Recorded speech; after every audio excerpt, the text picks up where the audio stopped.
Irmãos, graça e paz no nome de Jesus. Bom estar de volta à igreja, rever os meus irmãos amados, depois de um tempo lá na terra prometida. Dito isso, abra sua Bíblia no Evangelho segundo Mateus, no capítulo 7. Evangelho segundo Mateus, no capítulo 7. Eu gostaria de me dirigir, antes de qualquer coisa, aos nossos filhos, às nossas crianças. Se você está aqui nessa manhã e gostaria então de ouvir atentamente a tarefa que o pastor vai passar, mas não tem uma prancheta, papel, caneta, lápis de cor, você pode pedir às irmãs lá da recepção e elas vão te dar esta prancheta com papel para você atentamente desenhar aquilo que o pastor vai pedir. No mês passado, a tarefa diante do texto, diante de nós, foi para eles desenharem dois caminhos. O caminho estreito, bem difícil, cheio de obstáculos, cheio de lutas, e o caminho largo e espaçoso, bem fácil de se trilhar, bem tranquilo, cheio de atrações. Hoje, eu gostaria que vocês desenhassem os dois profetas, ou dois pastores. Dois pastores, ou dois profetas. Entendemos que o exercício do profeta é o exercício do pastor de pregar a palavra. O primeiro pastor terá a Bíblia na mão, aberta, e ele está segurando bem firme na Bíblia. E aí, aqui no peito do pastor, você pode desenhar o coração dele, e bem no meio do coração dele tem escrito Jesus. As pessoas estão ouvindo este primeiro pastor. Elas estão ouvindo, elas estão ao redor do pastor.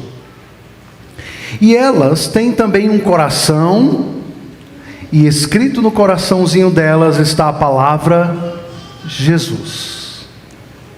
Então o primeiro pastor está com a Bíblia na mão, a Bíblia está aberta, no coração dele tem a palavra Jesus, e no coração das pessoas que estão ouvindo este pastor também tem a palavra Jesus.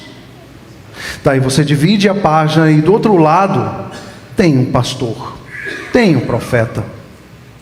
Ele até está com a Bíblia na mão, mas ela está fechada, distante dele, assim como ele está distante de Deus. O coração dele você pode desenhar, mas o coração está vazio, vazio. As pessoas que estão ouvindo este segundo pastor, também elas possuem um coração, mas no coração delas, ao invés de ter a palavra Jesus, tem a palavra pastor, ou profeta. Dois pastores, dois profetas, com Bíblias na mão. Uma Bíblia está aberta, na outra fechada. Algumas pessoas que ouvem o primeiro estão com Jesus no coração. Já outras, o nome do pastor está escrito no coração. Este é o resumo de todo o ensino de Cristo, bem aqui neste ponto do Sermão do Monte. Em nossa última exposição, demos início à parte final da exposição deste sermão pregado no monte por Jesus Cristo. Em suas palavras finais, o nosso Senhor nos desafia a tomar decisões. Ele desafia a todos os seus discípulos a fazer escolhas. Depois de ouvirmos todo o conteúdo da mensagem do reino de Deus, as características do cidadão do reino e a sua atuação no mundo, como eles devem viver sobre a face da terra, Depois de ouvirmos todo este conteúdo grandioso da pregação de Cristo, somos então, ou nos deparamos então, com essas palavras finais de Jesus a respeito: escolhas devem ser feitas, decisões devem ser tomadas. A primeira advertência é: tomem o lugar, ou caminhem pelo caminho estreito, que é difícil, cheio de lutas e batalhas. Agora, ele vai nos instruir a respeito dos falsos profetas, daqueles que sempre foram um problema ou uma pedra no caminho de todas as igrejas em toda a história da salvação. Homens que se levantam em meio à igreja de Cristo e ao povo de Deus, com a intenção clara de ludibriar, de enganar e de conduzir multidões para seguir o seu nome, ao invés do nome de Jesus. No primeiro sermão, a escolha sobre que direção caminharemos: o caminho estreito ou o caminho espaçoso. Nessa exposição, a escolha sobre quem nos influenciará, ou a que tipo de ensinos ou mestres nos submeteremos. E a última exposição, se Deus quiser, no próximo mês, a escolha do fundamento, sobre qual fundamento estamos construindo as nossas vidas. Vamos então à segunda escolha: os dois profetas. O texto nos diz, no capítulo 7, a partir do verso 15 até o verso 23, cuidado com os falsos profetas, que se apresentam a vocês disfarçados de ovelhas, mas por dentro são lobos vorazes. Pelos seus frutos vocês os conhecerão. Por acaso se colhem uvas de espinheiros, ou figos de ervas daninhas? Assim, toda árvore boa produz frutos bons, porém a árvore má produz frutos maus. A árvore boa não pode produzir frutos bons, e a árvore má não pode produzir frutos bons. Toda árvore que não produz bom fruto é cortada e jogada no fogo. Assim, pois, pelos seus frutos vocês os conhecerão. Nem todo que me diz Senhor, Senhor entrará no reino dos céus, mas aquele que faz a vontade de meu Pai que está nos céus. Muitos naquele dia vão me dizer: Senhor, Senhor, nós não profetizamos em seu nome? E em seu nome não expulsamos demônios? E em seu nome não fizemos muitos milagres? Então lhes direi claramente: eu nunca conheci vocês. Afastem-se de mim, vocês que praticam o mal. Oremos. Pai, nós humildemente nos aproximamos da Tua palavra e Te pedimos encarecidamente que o Senhor fale com cada um de nós nesta manhã, a começar por mim. Te pedimos que o Senhor abra os nossos olhos e capture os nossos corações diante da Tua face, da Tua presença, iluminando os nossos olhos, para que sejamos assim instruídos pela Tua santa palavra, para que sejamos animados, corrigidos. Fala conosco nessa manhã. Esta é a nossa oração e a fazemos no nome de Jesus. Amém. Queridos, de fato a vida cristã não é uma vida fácil, é uma vida cheia de lutas, de batalhas, de testes. Mas também nós temos bênçãos para colher ao longo da caminhada da vida cristã. No último trecho, como já lhes falei, fomos instruídos, advertidos a escolher o caminho estreito, ao invés do caminho largo e espaçoso.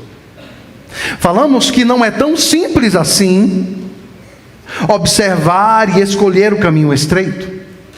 Falamos que a vida, ou o caminho largo e espaçoso, é extremamente sedutor, é extremamente atraente. E cada um cristão, ao longo da caminhada de sua vida cristã, será tentado por este caminho largo e espaçoso. E nós vimos na palavra o quanto os escritores bíblicos nos alertaram a respeito da complexidade em discernir o caminho estreito do caminho largo e espaçoso. O texto de hoje também nos coloca diante de uma situação também bem grave.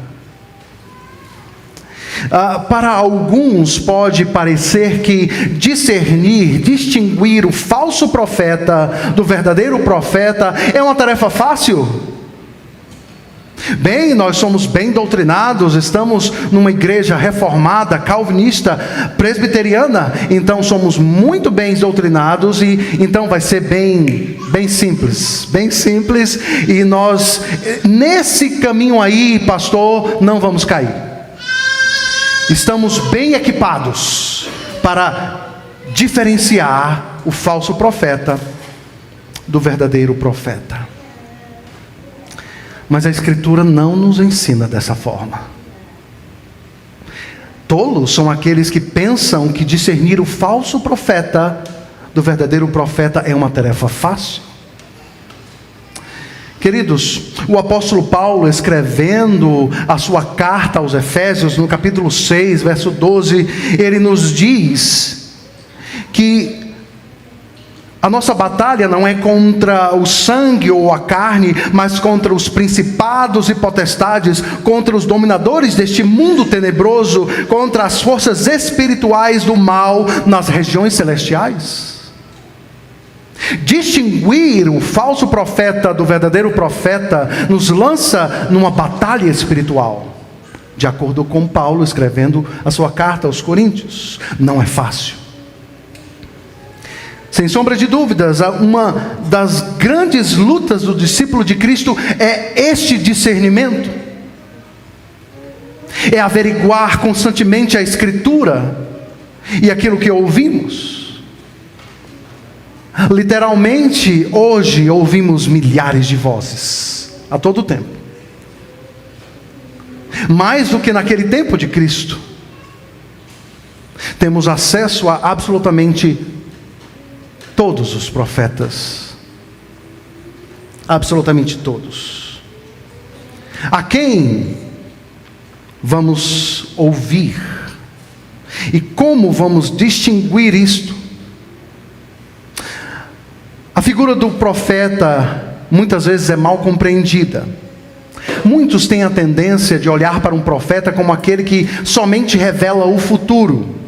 Bem, a figura do profeta na Escritura, ela carrega também esta função. Mas o profeta, na maioria das vezes do seu exercício ministerial, está pregando ao povo de Deus, para que este obedeça à palavra de Deus, à lei de Deus. Podemos dizer que 90% do trabalho dos profetas no Antigo Testamento era instruir o povo no caminho certo. 10% era o exercício da profecia com seu caráter escatológico ou futuro. O papel do profeta então é este que chega ao povo de Deus para entregar esta mensagem da parte de Deus, baseada na Escritura Sagrada. O seu exercício principal então era aplicar a palavra de Deus ao povo de Deus. Mas por que esta tarefa é tão difícil? É tão difícil. Ouçamos o que Jesus nos fala no capítulo 24 de Mateus, verso 24. Ele diz assim: porque surgirão falsos cristos e falsos profetas operando grandes sinais e prodígios para enganar, se possível, os próprios eleitos. Essa é a palavra de Cristo, que está ali no capítulo 24, verso 24 do Evangelho de Mateus. Cristo está alertando aos seus discípulos que essa não será uma batalha simples ou fácil. E esse próprio texto, que tem conexões com o nosso texto de hoje, já nos adianta um desafio, porque estes falsos profetas e falsos cristos operam milagres e prodígios para que os eleitos, se possível, sejam enganados. O problema dos falsos mestres e dos falsos profetas foi um problema epidêmico na igreja primitiva. Praticamente todas as cartas dos apóstolos de Jesus, dos discípulos de Jesus, carregam instruções e advertência a respeito de mestres e professores que estavam inseridos dentro das igrejas.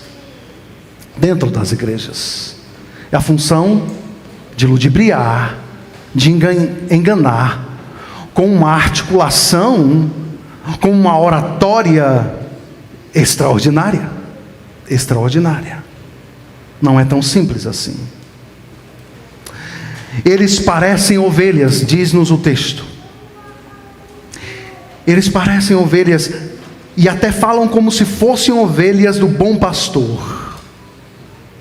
Mas Jesus, a respeito deles, diz: eles são lobos vorazes. O apóstolo Paulo foi um dos que mais tratou deste assunto e combateu e instruiu os líderes das igrejas a combater os falsos mestres, os falsos profetas.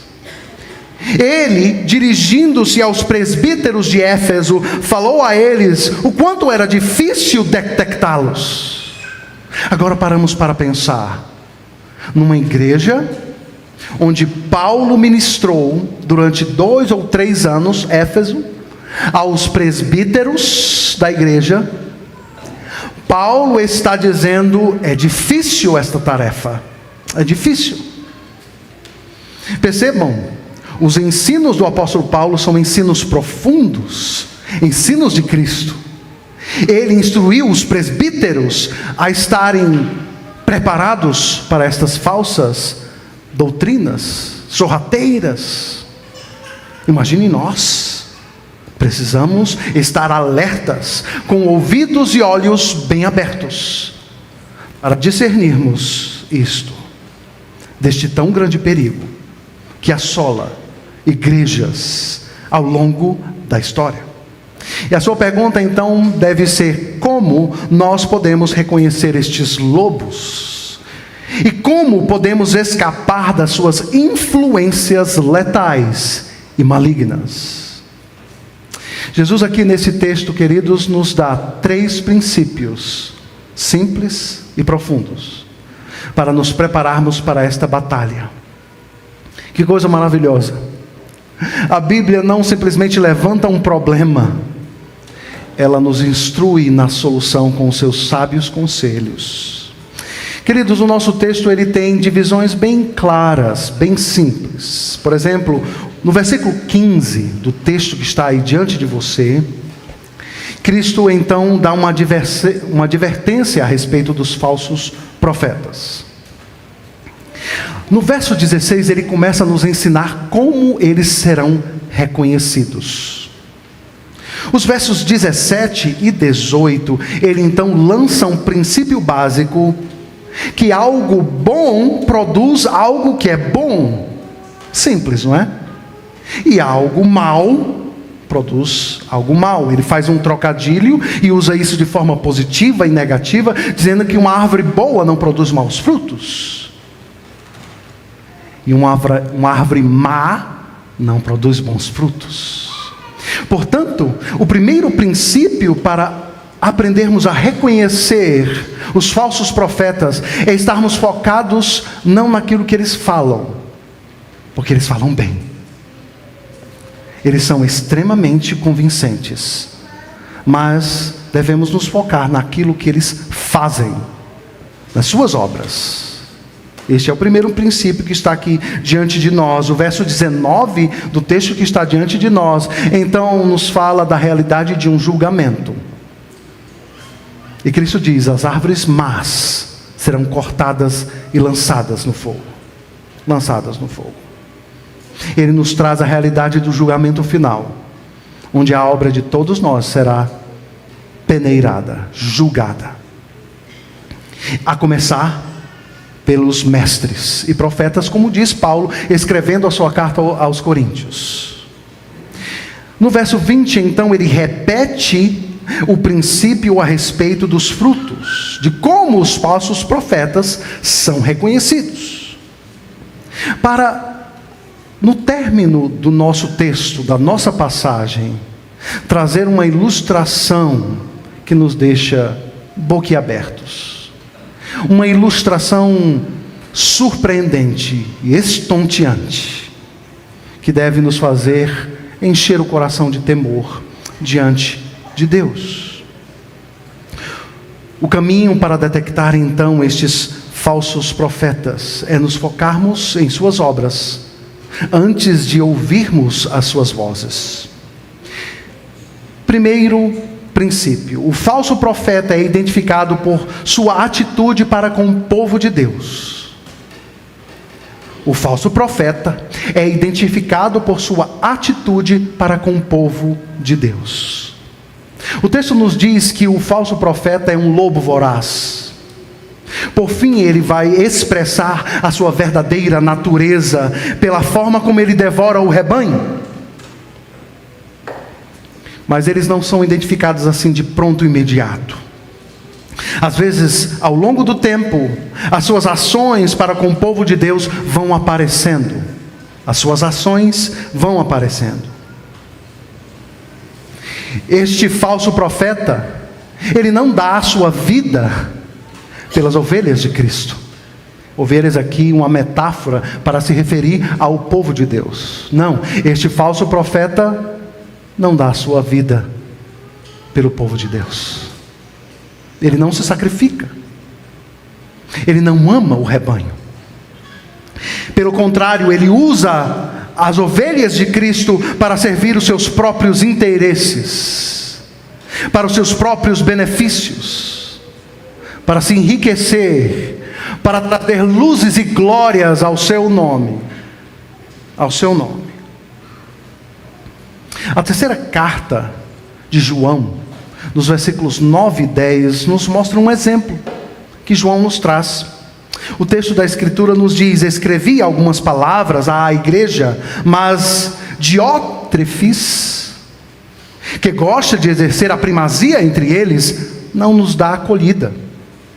Por isso, quando eu for aí, farei com que se lembre das obras que ele pratica, proferindo contra nós palavras caluniosas.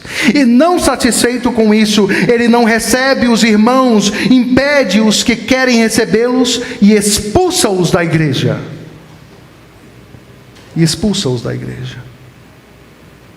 Este é o primeiro princípio.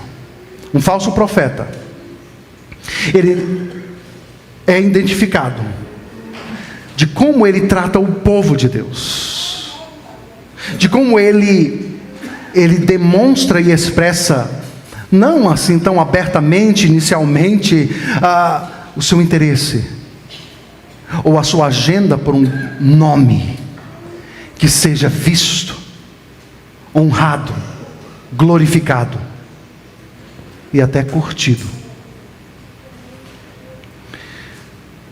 O seu nome, a sua reputação, o que me beneficia, diz o falso profeta.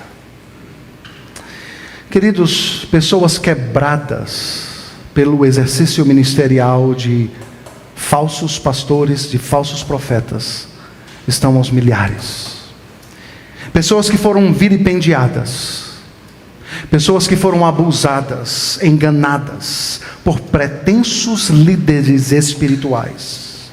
Essas pessoas não foram enganadas de graça. Elas ouviram a voz desses pretensos líderes espirituais Eles são convincentes, mas no final da história, elas carregam pedaços e cacos de vidas destruídas, de famílias destruídas, porque o falso profeta devora o rebanho de Cristo. Devora o rebanho de Cristo. Segundo princípio que o Senhor Jesus nos ensina para identificarmos um falso profeta. O falso profeta é identificado pelo fruto do seu ensino. Um falso profeta é identificado pelo fruto do seu ensino. Homens fiéis e falsos profetas revelam a sua verdadeira identidade de duas formas: através do seu caráter, em primeiro lugar, e através do fruto do seu próprio ensino. Os frutos que eles produzem, podemos perguntar, parecem com Cristo? As pessoas que eles estão discipulando e conduzindo, essas pessoas estão parecendo cada vez mais com Cristo. Os seus discípulos gradativamente exalam as qualidades de Cristo. Eles amam mais a Cristo do que o seu mestre? Ou eles amam mais o seu mestre do que a Cristo? Um falso profeta, ele está direcionado está rodeado de pessoas que adotaram os seus ensinos, as suas interpretações, e estes não podem ser questionados. Estes não podem ser avaliados. Assim como aqueles crentes de Bereia que estavam de olho na Escritura e com ouvidos bem abertos, um falso profeta não admite ser questionado,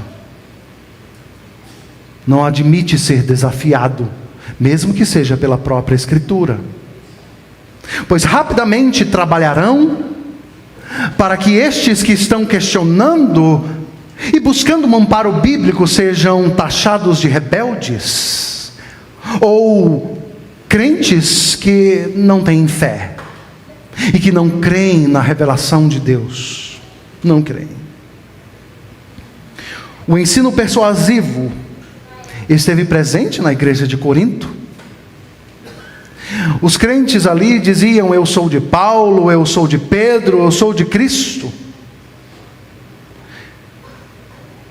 E não é verdade, queridos, que temos uma inclinação a eleger ídolos? O antigo pastor já dizia isso: o nosso coração é uma fábrica de ídolos. Pessoas estão à busca de nomes, de pessoas, e quando essas pessoas caem e se quebram, eles arrastam consigo milhares, porque muitos estão sendo ludibriados e enganados, e ao invés de amarem mais a Cristo, serem confrontados com a palavra de Deus, esses falsos mestres propõem ajustes e atualizações na Escritura Sagrada, para assim agradar às agendas modernas, para serem politicamente corretos. Não podem falar a verdade, que assim é tão dura. Propõem então que a Bíblia, ela é ultrapassada, ela é preconceituosa, e por isso nós devemos ter um discurso mais agradável. O verdadeiro profeta está preocupado em ser fiel à palavra, e por isso pagará um preço altíssimo, um preço altíssimo. Em terceiro e último lugar, o falso profeta é identificado por suas prioridades. Por suas prioridades. Falsos profetas colocam o seu sucesso ministerial na frente da sua obediência à justiça de Deus. Repito, falsos profetas colocam o sucesso dos seus empreendimentos ministeriais E este crescimento na frente da obediência à justiça de Deus. E aqui eu confesso ser o trecho mais estonteante e surpreendente desta passagem de hoje. Porque o que o texto está nos falando sem rodeios é que existirão muitos operando milagres. Sim, o texto diz milagres. Sim, estes pretensamente estarão no dia do juízo final, olhando para Cristo e dizendo: em teu nome nós profetizamos, em teu nome nós operamos milagres, em teu nome nós expelimos demônios. E é difícil para nós reconhecermos e aceitarmos, pois ao ver alguém exercendo essas três coisas, naturalmente nós passamos a respeitá-los, a admirá-los, a dizer: nossa, que autoridade espiritual! Ele opera milagres. Ele diz aos demônios: saiam, e eles saem em nome de Jesus. Mas o que o texto está nos dizendo é que estes podem operar milagres, mas eles não pertencem a Cristo. Isso não enche o seu coração de temor? Porque naturalmente, ao ver isto, nós nos deparamos e nos convencemos e nos surpreendemos. O que o texto nos ensina é que é possível exercer dons espirituais, a saber, profecias, milagres e expulsão de demônios, e ainda assim ser um total estranho à graça salvífica de Deus. Eis aí a grande batalha. Portanto, ao verem operações de milagres, ao verem demonstrações públicas de exercício de poder, não sejam convencidos tão rapidamente. Olhem para os seus frutos, porque pelos frutos vocês conhecerão os profetas. Isso tem amparo na Escritura. Muitos profetas se levantaram no Antigo Testamento para profetizar coisas que traziam alento ao coração do povo, ao invés de tratar o problema no coração do povo. Alguns no Novo Testamento também profetizavam e falavam, mas falaram não pela boca de Deus. Exerceram milagres e coisas extraordinárias. Ao longo da história da igreja, nós também podemos constatar e ler a respeito destes, que arrebanharam milhares. E esses milhares tiveram fins tristes e terríveis. E é por isso que a Escritura Sagrada nos leva aqui neste ponto a entender algo. O que de fato conta é como estamos com Cristo. É quanto o poder de Deus, através da palavra, tem transformado o meu coração, a minha postura, o meu caráter, o meu procedimento. Olhem para a igreja de Corinto. Eles exerciam todos os dons sobrenaturais, mas o apóstolo Paulo estava instruindo a cada um deles por os diversos escândalos que se viram e experimentaram no meio da igreja lá em Corinto. E aí é que ele nos leva ao texto de 1 Coríntios 13 para falar a respeito do amor e da obra do poder de Cristo transformando corações e tornando homens e mulheres mais parecidos com Cristo, tementes ao Senhor, obedientes à palavra, que se entristecem pelos seus pecados, que estão abertos a serem averiguados, que ao pregarmos algo que destoa da Escritura, das Escrituras Sagradas, estejamos prontos a nos apegar à palavra e a firmemente combater as falsas doutrinas, os falsos ensinos. Quantas coisas podemos aprender? A que voz você tem ouvido? Talvez você seja tentado a achar que este não é um problema que bate à sua porta. Como disse aos irmãos no início da minha exposição, talvez estejamos em um momento mais desafiador do que os nossos irmãos na igreja primitiva. Porque com um simples toque, nós temos acesso a todos os profetas. O YouTube é o veículo mais difundido para ouvirmos milhares e milhares de vozes. Vozes que nos trazem confusão, vozes que nos trazem dúvida, vozes que arrebanham ovelhas de Cristo. Portanto, uma das coisas que devemos ser confrontados é: a que voz você tem ouvido? Por quem você tem sido influenciado? Por pessoas que temem a Deus e a sua palavra? Ou por as coisas espetaculares que os seus olhos veem? Sejamos como os bereanos. Peçamos ajuda para escaparmos das garras destes lobos vorazes. Que tipo de escolhas você tem feito a respeito daqueles que você tem ouvido ao longo da semana? Que caminho você tem trilhado? A quem tem você ouvido? Queridos, existe um grupo evangélico, musical, que compôs uma música.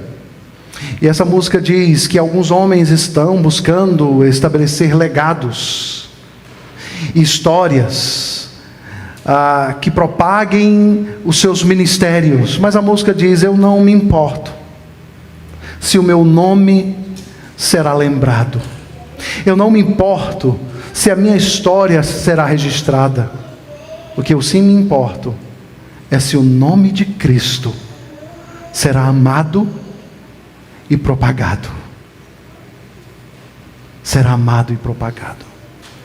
Que o Senhor nos dê discernimento, que possamos estar atentos de uma forma afiada e firme, e a entender que existem dois tipos de profetas: os verdadeiros profetas apegados à palavra e obedientes à justiça de Cristo, à justiça de Deus, e aqueles que têm outros objetivos. Que Deus abençoe a cada um de nós. Muito obrigado por nos acompanhar até o final deste vídeo.